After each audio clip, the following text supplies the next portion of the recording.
Hello students, neat ವಿದ್ಯಾರ್ಥಿಗಳಿಗೆ ಈಗ ನಮ್ಮ ಕೆ ಎ ಕಡೆಯಿಂದ ಒಂದು ಇಂಪಾರ್ಟೆಂಟ್ ಇನ್ಫಾರ್ಮೇಷನ್ ಆದರೆ ಇದೆ. ಓಕೆನಾ? ಸೊ ಬನ್ನಿ ಅದರ ಬಗ್ಗೆ ನಾವು ಈ ವಿಡಿಯೋದಲ್ಲಿ ಮಾಹಿತಿಯನ್ನು ತಿಳ್ಕೊತಾ ಹೋಗೋಣ. ವಿಡಿಯೋವನ್ನು ಸ್ಟಾರ್ಟ್ ಮಾಡ್ತೀನಿ. ಅದಕ್ಕಿಂತ ಮೊದಲು ನೀವಿನ್ನೂ ನಮ್ಮ ಚಾನೆಲನ್ನು ಸಬ್ಸ್ಕ್ರೈಬ್ ಮಾಡದೇ ಇದ್ರೆ ಈ ಕೂಡಲೇ ಚಾನೆಲ್ಗೆ ಸಬ್ಸ್ಕ್ರೈಬ್ ಮಾಡ್ಕೊಳ್ಳಿ. ಸೊ ಈಗ ನಾವು ಇನ್ಫಾರ್ಮೇಷನನ್ನು ತಿಳ್ಕೊತಾ ಹೋಗೋಣ. ಸೊ ಹೌದು, ನೀಟ್ ವಿದ್ಯಾರ್ಥಿಗಳಿಗಾದರೆ ಈಗ ಒಂದು ಇಂಪಾರ್ಟೆಂಟ್ ಇನ್ಫಾರ್ಮೇಷನ್ ಆದರೆ ಇರ್ತಕ್ಕಂಥದ್ದು. ಅದು ಏನಂತಂದ್ರೆ, ಸೊ ನಿನ್ನೆ ತಿಳಿಸಿರ್ತಕ್ಕಂತಹ ಆಫಿಷಿಯಲ್ ನೋಟಿಫಿಕೇಶನ್ ಪ್ರಕಾರ ಆಯುಷ್ ಕೋರ್ಸ್ ಮಾಡಬೇಕು ಅಂತಿರ್ತಕ್ಕಂಥ ವಿದ್ಯಾರ್ಥಿಗಳಿಗೆ ಸ್ಟ್ರೇ ವ್ಯಾಕೆನ್ಸಿ ರೌಂಡಲ್ಲಿ ಹೊಸದಾಗಿ ನೀವು ಆಪ್ಷನ್ ಎಂಟ್ರಿ ಮಾಡೋದಕ್ಕೆ ಅವಕಾಶವನ್ನು ನೀಡಲಾಗಿತ್ತು. ಸೊ ಅದೇ ಅಪ್ಡೇಟ್ಗೆ ಮುಂದುವರಿದ ಮಾಹಿತಿ ಆಗಿರುತ್ತಿದ್ದು.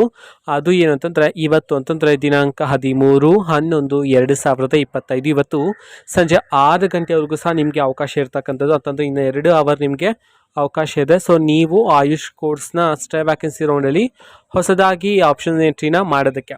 ಓಕೆನಾ? ಸೊ ಇನ್ನೂ ಸಹ ಯಾರಾದರೂ ವಿದ್ಯಾರ್ಥಿಗಳು ಮಾಡದೇ ಇದ್ದರೆ ಇನ್ನೂ 2 ಗಂಟೆಗಳ ಕಾಲಾವಕಾಶ ಇದೆ, ಆದಷ್ಟು ಬೇಗ ಮಾಡ್ಕೊಳ್ಳಿ. ಓಕೆನಾ? ಸೊ ಇನ್ನೂ ಹಲವಾರು ಅಪ್ಡೇಟ್ಸ್ಗಳು ಬಂದ ನಂತರ ಆದಷ್ಟು ಬೇಗ ನಾನು ನಿಮಗೆ ಇನ್ಫಾರ್ಮೇಷನನ್ನು ತಿಳಿಸ್ತೀನಿ. ಅದಕ್ಕೋಸ್ಕರ ಚಾನೆಲ್ಗೆ ಸಬ್ಸ್ಕ್ರೈಬ್ ಮಾಡ್ಕೊಳ್ಳಿ. ಇದು ಇವತ್ತಿನ ಒಂದು ವಿಡಿಯೋ. ಮತ್ತೀಗ ನಾವು ಟೆಲಿಗ್ರಾಮ್, ಇನ್ಸ್ಟಾಗ್ರಾಮ್ ಮತ್ತು ಫೇಸ್ಬುಕ್ಕಲ್ಲೂ ಸಹ ಈಗ ವಿಡಿಯೋಸ್ಗಳನ್ನು ಅಪ್ಲೋಡ್ ಮಾಡ್ತಿದ್ದೀವಿ. ಲಿಂಕ್ಸ್ಗಳನ್ನು ಡಿಸ್ಕ್ರಿಪ್ಷನ್ ಬಾಕ್ಸಲ್ಲಿ ಕೊಟ್ಟಿರ್ತೀನಿ, ಕ್ಲಿಕ್ ಮಾಡಿಬಿಟ್ಟು ಫಾಲೋ ಮಾಡಿ. ಓಕೆನಾ? So thank you, bye.